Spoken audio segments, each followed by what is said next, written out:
Welcome to the Thom Hartmann University Book Club. Today we're reading from Bob Ney's book, Sideswiped, Lessons Learned Courtesy of the Hitmen of Capitol Hill. Bob was the only member of Congress. He was a Republican congressman. In fact, he was the guy who invented the phrase freedom fries. That far right, yes. He was the only member of Congress who spoke Farsi, which is the language they speak in Iran.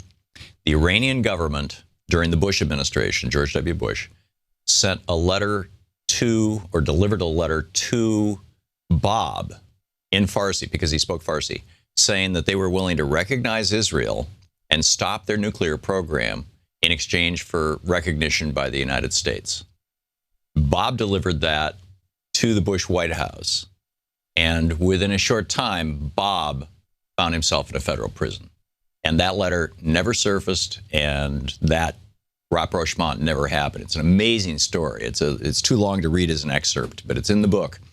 And, that was the end of Bob's political career. Now he's working for Talk Media News. But this is from chapter 17 of his book. It's titled Political Strong-Arming. I had a major blowout over the Head Start program with Andy Card, President George W. Bush's chief of staff. The first of the legislation debates centered on Head Start. John Boehner was doing his best to acquire votes to hurt the program. I had supported Head Start for years as an Ohio State senator and again as a U.S. congressman.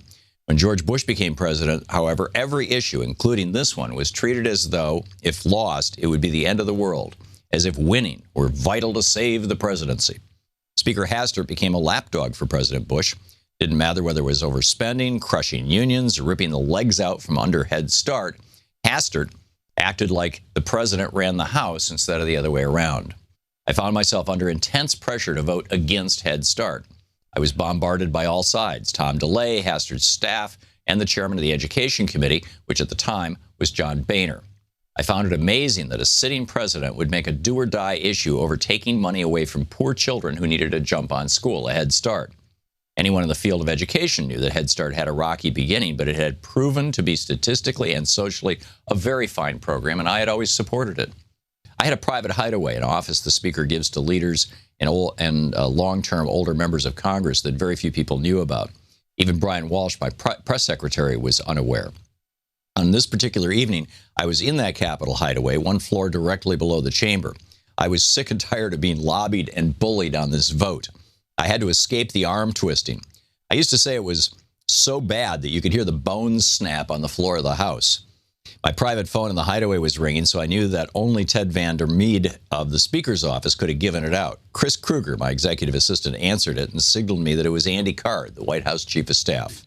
Andy said, "We need this Head Start vote. It's critical to the Bush administration's future."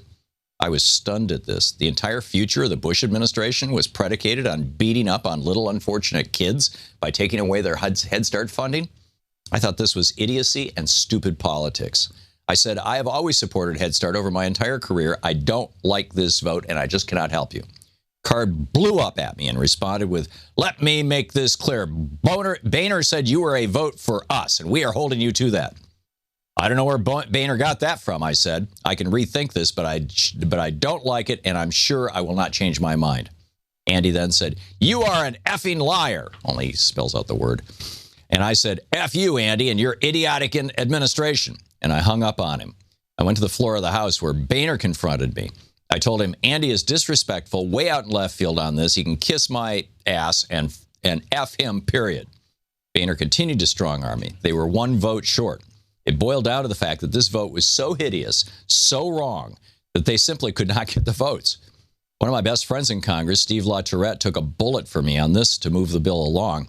He told him to back off on me and he would help through the process in the House, but not necessarily if or when the vote came back from the Senate. The second time Andy Card ran afoul of Congress, he had to confront Congressman Steve LaTourette. Steve was one of the finest members of Congress, very brave in his positions, an independent thinker, good at politics, and no wallflower. He's conservative on some issues, but he cares deep down about working people and how they survive in America.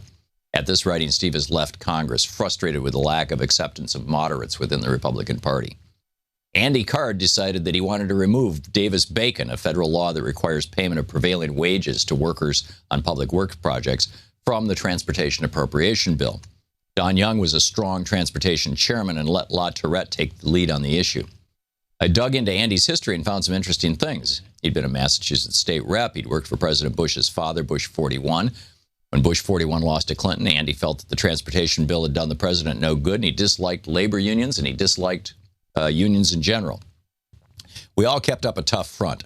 Transportation unions lobbyist for the building trades, like Tim James, was very effective and helped the labor Republicans push back. Bush 43, though, kept putting up roadblocks at every step. He simply did not want a transportation bill that might support the unions. John Mica, Transportation Subcommittee Chair, during a private Republican caucus meeting, made the best statement of the day.